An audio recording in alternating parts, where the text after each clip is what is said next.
Sarah Martinez wiped the grease off her hands and looked around the empty garage. 28 years old, and this was her life now. Oil stains on her clothes, dirt under her fingernails, and people who thought she didn't belong here. But Sarah had a secret nobody in this small town knew about, not yet anyway. It was a cold Tuesday morning in March when everything changed. Sarah was under a pickup truck, fixing a transmission when her phone buzzed. She ignored it. Cars don't fix themselves, and she had work to do. The phone buzzed again and again. Finally, she rolled out from under the truck and grabbed it.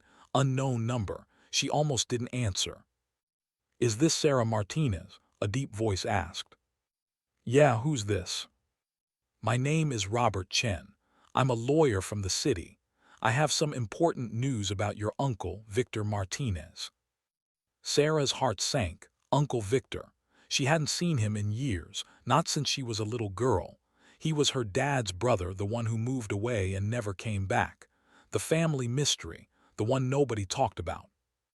Is he okay?" Sarah asked. "I'm sorry to tell you this, but Victor passed away 3 weeks ago. He left something for you in his will. A factory. It's about 2 hours north of where you live." A factory? Uncle Victor owned a factory. Sarah's mind was spinning. She barely remembered him. Just a tall man with kind eyes who gave her a toy car once. That was it. "What kind of factory?" she asked. "An old automotive parts factory. It's been closed for 15 years. To be honest, Miss Martinez, it's not worth much. The building is falling apart, but it's yours if you want it." Sarah didn't know what to say. A factory, her factory. Even if it was worthless, it was something, more than she had now. "I'll come look at it," she said. The lawyer gave her the address and hung up. Sarah stood there in the garage, holding her phone, trying to understand what just happened. Her boss, a heavy man named Frank, walked over.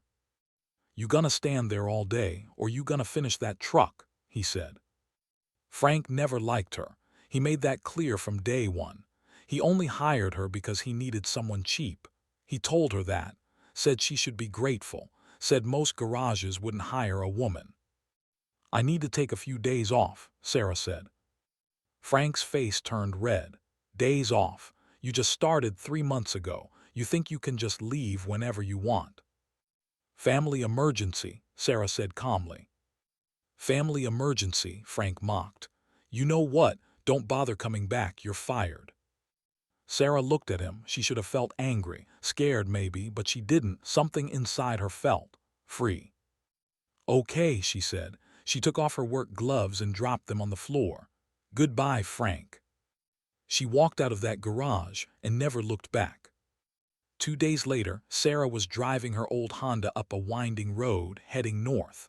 Mountains rose on both sides, trees everywhere. It was beautiful but lonely. The GPS took her off the main highway onto a smaller road, then onto a dirt road, then onto a path that barely looked like a road at all. "You have arrived at your destination," the GPS said. Sarah stopped the car and stared. In front of her was a massive building, 3 stories tall, old brick walls covered in vines, broken windows, rust everywhere. It looked like something from a horror movie. "This is it," Sarah whispered. "This is my inheritance." She got out of the car. The air smelled like pine trees and old metal. The factory sat at the end of a valley surrounded by forest. No other buildings anywhere, just this giant, dying structure. Sarah walked up to the front entrance. The door was locked with a chain. She pulled out the keys the lawyer had sent her. It took 3 tries, but the lock finally clicked open. The chain fell to the ground with a loud crash. Sarah pushed the door. It screamed on rusty hinges. Inside was dark, really dark. Sarah turned on her phone flashlight. The beam cut through the darkness, showing her rows and rows of old machines, assembly lines frozen in time, conveyor belts covered in dust. Everything was still, silent, like the factory was sleeping. "Hello," Sarah called out. Her voice echoed through the empty building. Nobody answered. Of course nobody answered. The place had been closed for 15 years. Sarah walked deeper inside. Her footsteps echoed on the concrete floor. She saw old desks, filing cabinets, a break room with chairs still around the table, coffee cups still sitting there, waiting for workers who would never come back. What happened here? Why did Uncle Victor close this place? Sarah spent the next hour exploring. The factory was bigger than she thought. 3 floors of machinery, offices, a huge storage area, and in the back, a loading dock where trucks used to pick up parts. But everything was old, broken, worthless, just like the lawyer said. Sarah sat down on an old office chair and sighed. What was she supposed to do with this place? She couldn't fix it. She didn't have money. She barely had enough to pay rent on her tiny apartment. Maybe she should just sell it. Maybe someone would buy it for the land, tear down the building and build something new. She was about to leave when she noticed something. In the corner of the main factory floor, there was a door, a small door she almost missed. Sarah walked over and tried the handle. Locked. She checked her keys. One of them fit. The door opened to a staircase going down into darkness. A basement, Sarah said. Great, because this place wasn't creepy enough. She aimed her phone light down the stairs and started walking. The stairs were metal. They clanged with each step. Down and down she went. 20 steps, 30 steps. How deep was this basement? Finally she reached the bottom. Another door. This one wasn't locked. Sarah pushed it open. The basement was huge, as big as the factory floor above, but it was different, cleaner, more organized, and in the middle of the room was something strange. A section of the floor was sealed, covered with metal plates bolted down tight, really tight, like someone didn't want anybody opening it. Sarah walked over and knelt down. She ran her fingers over the metal plates. They were thick, industrial grade, the kind of plates used to seal things permanently. Why would Uncle Victor seal part of the basement floor? Sarah stood up and looked around. On the wall she saw a tool cabinet. Inside were wrenches, screwdrivers, and a crowbar. Sarah asked herself, should I open it? Something inside her said yes. Uncle Victor left this place to her for a reason. Maybe the reason was down there, under those plates. Sarah grabbed the crowbar and got to work.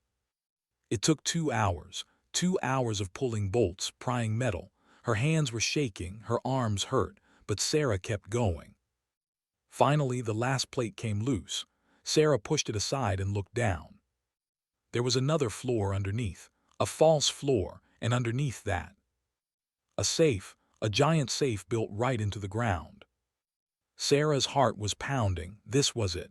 This was why Uncle Victor closed the factory, why he disappeared, why nobody talked about him. The safe had a combination lock. Sarah didn't know the combination. She sat there, staring at it, thinking. What numbers would Uncle Victor use? His birthday? No, that would be too obvious. Sarah's birthday, she tried it. The lock didn't open. She tried different combinations. Nothing worked. She was about to give up when she remembered something. The toy car Uncle Victor gave her when she was little. It had a number on the bottom. She remembered because she thought it was weird. The number was 427,691. Sarah tried it. She turned the dial carefully. Right, left, right, left, right. Clicking. The safe unlocked. Sarah pulled the heavy door open. Inside was dark. She aimed her phone light down. And she couldn't believe what she saw. Money, stacks and stacks of money. More money than Sarah had ever seen in her life. Bundled in plastic wrap, organized in rows. But that wasn't all. There were documents, folders full of papers, and in the corner something that made Sarah's blood run cold. Blueprints, technical drawings, designs for automotive parts, but these weren't normal parts. These were revolutionary, parts that could change everything about how cars worked. Sarah pulled out one of the folders and started reading. Her hands were shaking so much she could barely hold the papers. Uncle Victor wasn't just a factory owner. He was an inventor, a genius inventor, and these designs were worth millions, maybe hundreds of millions. According to the documents, Uncle Victor had created a new type of engine component, something that made engines 40% more efficient, used less fuel, lasted longer. It was perfect. But he never sold it, never patented it. He hid it here in this safe, under the factory floor. Why? Sarah kept reading, and then she found the answer, a letter, written in Uncle Victor's handwriting, addressed to her. Dear Sarah, if you're reading this, I'm gone, and you found what I've been hiding for 15 years. These designs are yours now, worth about $240 million to the right buyer, maybe more. I know you're wondering why I hid them, why I closed the factory, why I disappeared. The truth is, I was scared. Big automotive companies wanted these designs. They offered me money, but they also threatened me. They said if I didn't sell to them, they'd make sure I never sold to anyone. They'd ruin me, maybe worse. So I closed the factory, hid the designs, and waited for the right person to give them to, someone brave enough to stand up to those companies, someone who wouldn't back down. That person is you, Sarah. I've been watching you from far away. I know you became a mechanic. I know people doubted you, but you kept going. You're strong, stronger than I ever was. Take these designs, sell them, make them public, do what I couldn't do, and remember, some things are worth fighting for. Love, Uncle Victor. Sarah sat on the cold basement floor, holding the letter, tears running down her face. Uncle Victor believed in her, even when nobody else did, even when she didn't believe in herself. She looked at the money, the designs, the future sitting right in front of her. This changed everything. Sarah spent the night in the factory. She couldn't leave, not with $240 million in the basement. She locked everything up tight and slept in one of the old offices, using her jacket as a pillow. The next morning she called the lawyer, Robert Chen. She told him what she found. Miss Martinez, this is incredible, he said. But you need to be careful, very careful. If these designs are as valuable as you say, people will come looking for them. What should I do? Sarah asked. First, we patent them, in your name, immediately. Then we find buyers, but legitimate buyers, companies that will do right by these designs. How long will that take? A few weeks, maybe a month. Can you keep them safe until then? Sarah looked around the factory. Could she? This place was isolated, hidden. Nobody knew about it except her and the lawyer. Yeah, she said, I can keep them safe. Over the next 3 weeks, Sarah did something she never thought she'd do. She became a businesswoman. She worked with Robert to patent the designs. She talked to automotive engineers who confirmed what Uncle Victor's documents said. These parts were revolutionary, game-changing. Word started spreading, quietly, but it spread. Big automotive companies wanted to meet with her, offer her money, lots of money. Sarah set up meetings in the city.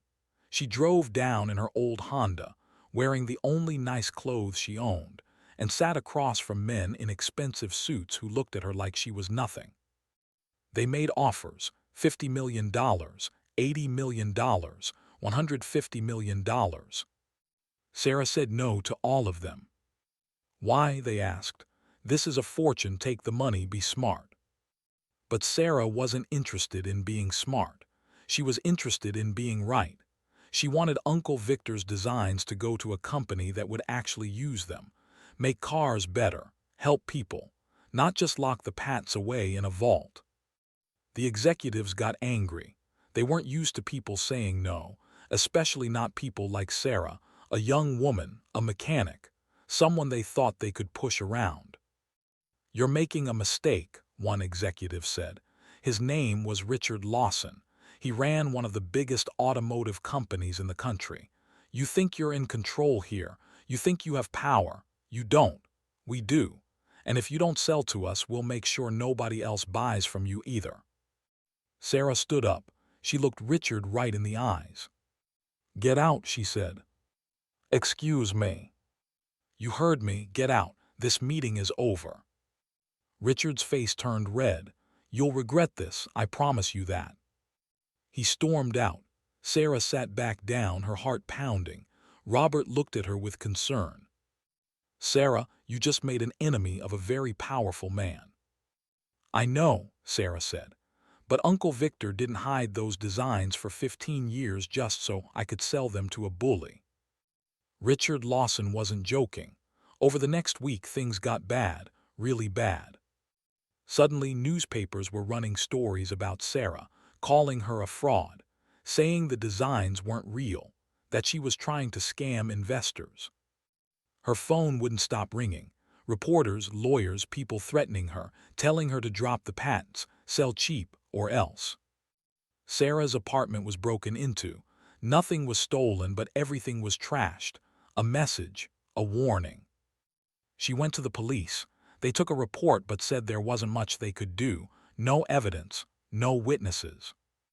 Sarah felt alone, scared. Maybe she should just give up, sell the designs for whatever she could get, take the money and disappear. But then she remembered Uncle Victor's letter. Some things are worth fighting for. Sarah made a decision. She wasn't going to hide. She wasn't going to back down. She was going to fight.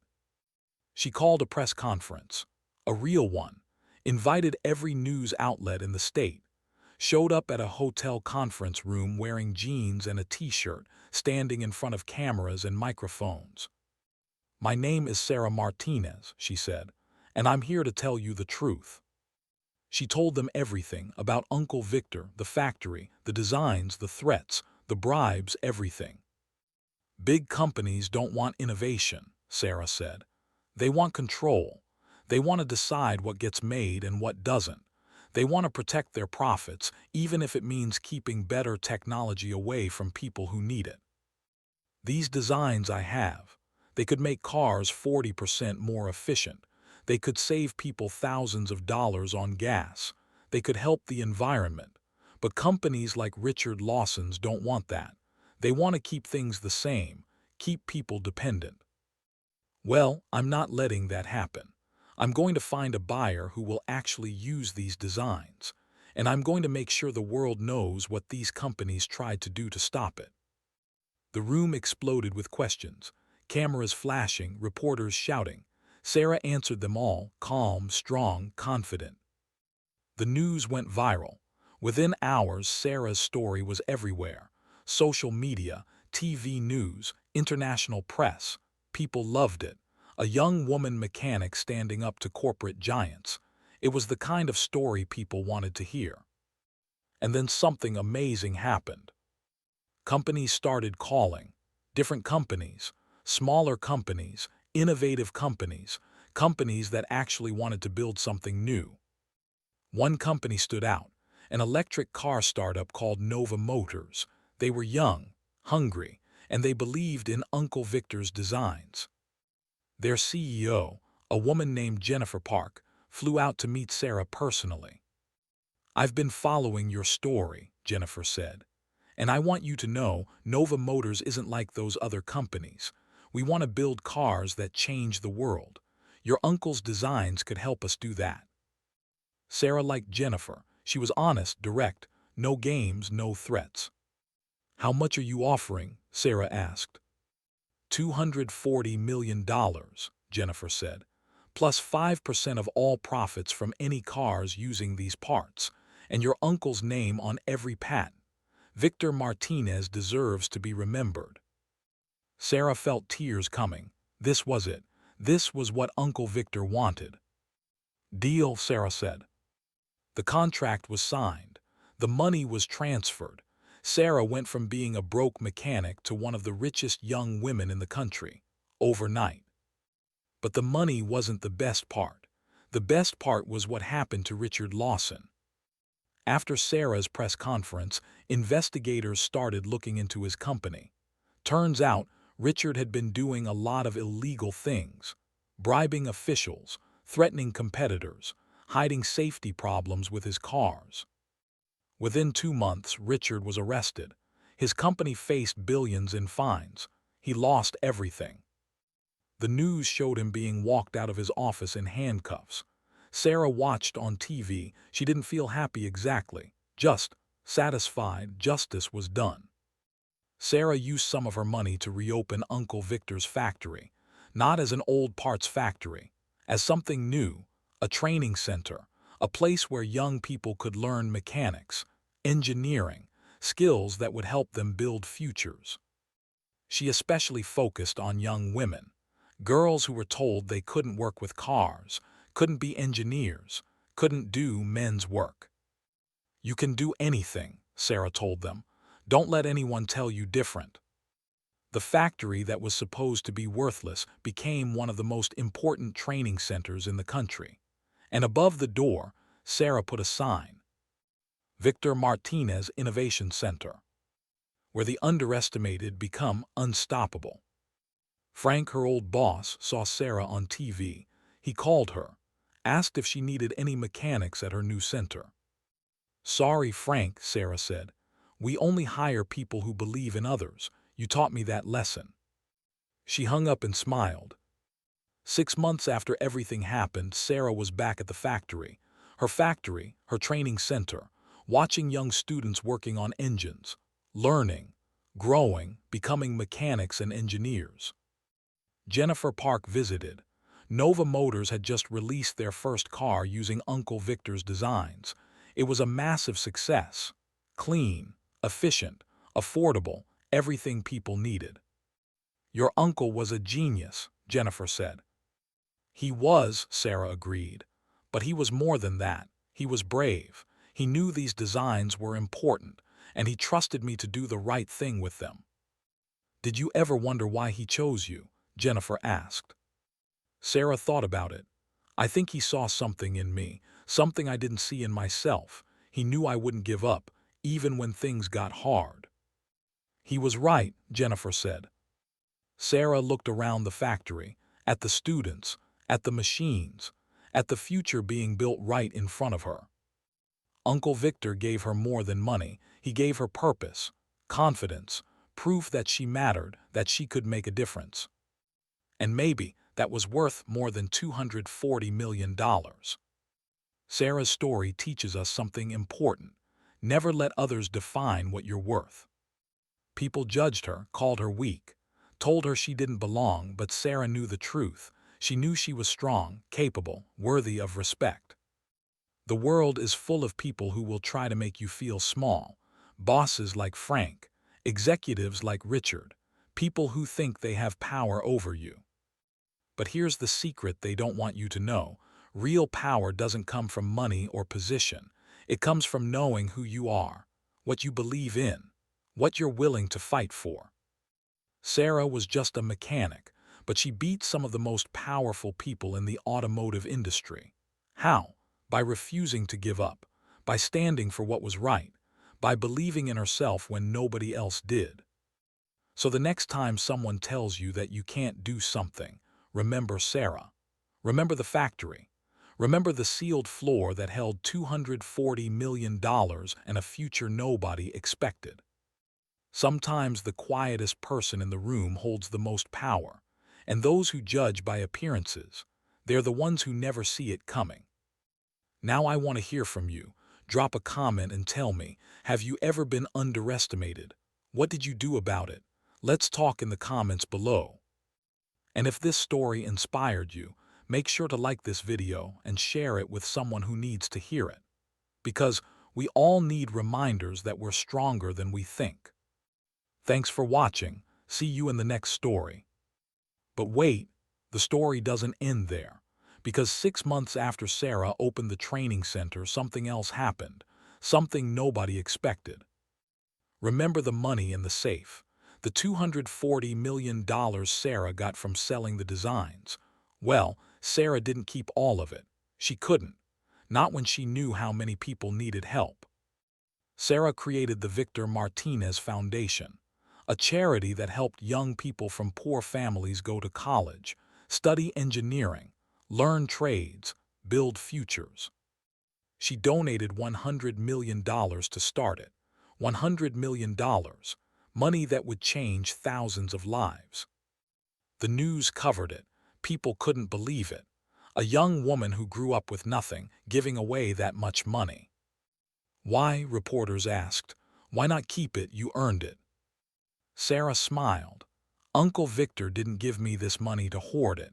He gave it to me to do something good, to help people who get overlooked, just like I was overlooked. But not everyone was happy about Sarah's success.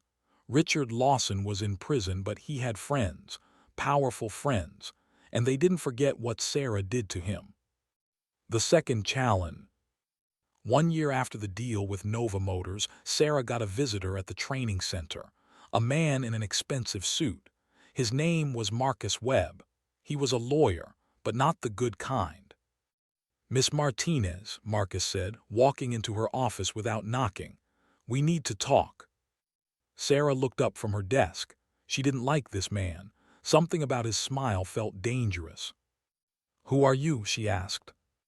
"I represent the Lawson family, Richard's brother specifically, Daniel Lawson." Sarah's stomach tightened. She knew that name.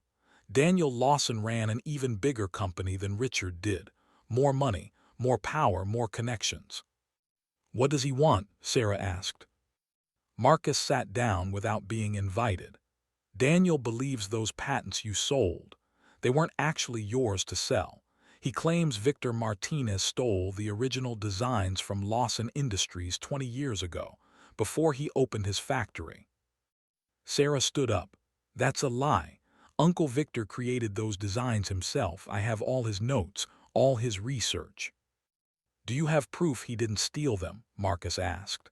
"Because Daniel has documents, lots of documents, and he's prepared to file a lawsuit, a big one. He'll tie you up in court for years, cost you millions in legal fees, maybe force you to return the $240 million. Sarah felt cold. "You're trying to scare me." "I'm trying to help you," Marcus said. "Daniel is willing to settle. You give him $150 million, keep the rest, walk away. Nobody gets hurt." "And if I don't?" Marcus stood up. "Then Daniel destroys you, your training center, your foundation, everything. He has the money and lawyers to do it, and unlike you, he doesn't play fair." Marcus left his card on Sarah's desk and walked out. Sarah sat down, her hands shaking. Was this real? Could Daniel actually prove Uncle Victor stole the designs? What if she lost everything? She called Robert Chen, her lawyer, told him what happened. "Sarah, this is an intimidation tactic," Robert said. "They can't prove Victor stole anything because he didn't, but they can make your life hell trying." "So what do I do?" "You fight or you pay. It's your choice." Sarah thought about Uncle Victor, about his letter. Some things are worth fighting for. She made her decision. Daniel Lawson filed his lawsuit 2 weeks later. The news exploded again. Headlines everywhere. Mechanics $240 M fortune, built on stolen technology. Lawson family claims Martinez fraud. Did Victor Martinez steal billion-dollar designs? People who supported Sarah started doubting her. Maybe she was a fraud. Maybe Uncle Victor was a thief. Maybe the whole story was a lie. Sarah's training center lost funding. Companies pulled their donations. Students' parents called, worried about the scandal. Everything Sarah built was falling apart. But Sarah didn't quit. She hired the best lawyers she could find. She gathered every document from Uncle Victor's safe, every blueprint, every note, every piece of evidence that showed he created those designs himself. The trial started 6 months later. It was held in a massive courthouse in the city. News cameras everywhere, reporters camping outside. Daniel Lawson showed up in a limousine, 3-piece suit, surrounded by lawyers. He looked at Sarah with a smirk that said, "You're finished." Sarah showed up in her Honda, jeans and a blazer. Robert Chen by her side. She looked Daniel right in the eyes and didn't look away. The trial lasted 3 weeks. Daniel's lawyers presented their evidence. documents that supposedly showed Victor Martinez worked for Lawson Industries in 1995, that he had access to their research labs, that he left the company suddenly with no explanation. Victor Martinez was a thief, Daniel's lead lawyer said. He stole our designs, hid them for 15 years, and then passed them to his niece. This is the biggest case of corporate espionage in automotive history. It looked bad, really bad. The jury was listening, taking notes. Some of them were nodding. Then it was Sarah's turn. Robert Chen stood up and called his first witness, an engineer named Dr. Patricia Holmes. She was 70 years old, gray hair, kind eyes, and she had something important to say. I worked with Victor Martinez in the early 1990s, Dr. Holmes said. Not at Lawson Industries, at a small research facility in Oregon. We were developing new engine technologies. Victor was brilliant. He came up with designs that nobody else could even imagine. Did Victor ever work for Lawson Industries? Robert asked. No, never. Victor applied there once. They rejected him, said his ideas were too radical, too risky. They wanted safe, predictable innovation. Victor wanted to change the world. Robert showed the jury documents, research notes from the Oregon facility, all dated before Victor supposedly worked at Lawson Industries, all in Victor's handwriting, all showing the development of the design step by step. Then Robert dropped the bomb. Dr. Holmes, did anyone from Lawson Industries ever try to steal Victor's work? Dr. Holmes nodded. Yes. In 1996, someone broke into our facility, stole copies of Victor's research. We reported it to the police, but nothing came of it. Do you know who broke in? No, but 2 weeks later, Lawson Industries filed patents for designs very similar to Victor's. When Victor saw them, he was devastated. He knew they stole from him, but he couldn't prove it. He didn't have the money to fight a company that big. The courtroom went silent. Daniel Lawson's face went pale. Robert continued. So Victor closed his facility, took his original designs, hid them in a factory where nobody would find them, and waited for someone he could trust to bring them to light. Sarah felt tears running down her face. Uncle Victor wasn't a thief. He was a victim, and he spent 15 years protecting his work from the people who tried to steal it. The jury deliberated for 6 hours. When they came back, the forewoman stood up. We find in favor of the defendant, Sarah Martinez. The evidence clearly shows Victor Martinez created these designs independently. The Lawson family's claims are without merit. The courtroom erupted. Sarah hugged Robert. Reporters rushed outside to file their stories. Daniel Lawson stood up furious. This isn't over, he said to Sarah. I'll appeal. I'll take this to the Supreme Court if I have to. Sarah walked over to him, looked him right in the eyes. Go ahead, because now everyone knows the truth. Your family tried to steal from my uncle, and when you couldn't, you tried to destroy his legacy. But you failed, just like your brother failed. Daniel stormed out. His lawyers followed. They never filed an appeal. They couldn't. The truth was out. After the trial, something amazing happened. Dr. Patricia Holmes approached Sarah. I have something for you, she said. She handed Sarah a small box. Victor gave this to me before he closed his facility, made me promise to keep it safe, to give it to someone worthy when the time was right. Sarah opened the box. Inside was a USB drive and a note. Patricia, if you're giving this to someone, it means they fought for the truth. This drive contains all my research, everything I ever created. Some designs I sold, some I hid, and some I never showed anyone. They're worth more than the engine parts, much more. Give them to someone who will use them to help people, not to get rich, to help people. Victor. Sarah plugged the USB drive into her laptop that night. Her hands were shaking. The drive contained hundreds of files, designs for solar panels that were twice as efficient as anything on the market, plans for water purification systems that could work in any environment, blueprints for affordable housing that could be built in days instead of months. Uncle Victor wasn't just an automotive engineer. He was a genius who wanted to solve the world's biggest problems, and he left all his solutions to Sarah. Sarah sat in her apartment looking at the files, crying. Not sad tears, happy tears, grateful tears. Uncle Victor trusted her with everything: his legacy, his dreams, his hope for a better world. Sarah made another decision. She wasn't going to sell these designs for profit. She was going to make them open source, free for anyone to use. Companies, governments, organizations, anyone who wanted to help people could use Victor's designs. She announced it at a press conference the next week. The room was packed, cameras everywhere. My Uncle Victor Martinez was a genius, Sarah said. But more than that, he was a good man. He didn't create these designs to get rich. He created them to help people, and that's what I'm going to do with them. I'm releasing all of Victor's research to the public, for free. Anyone can use it, build with it, improve it. The only rule is you can't patent it, you can't lock it away. These designs belong to everyone. The room exploded with applause. People stood up. Reporters were crying. It was one of the most generous gifts anyone had ever given to the world. In the back of the room, Jennifer Park from Nova Motors was smiling.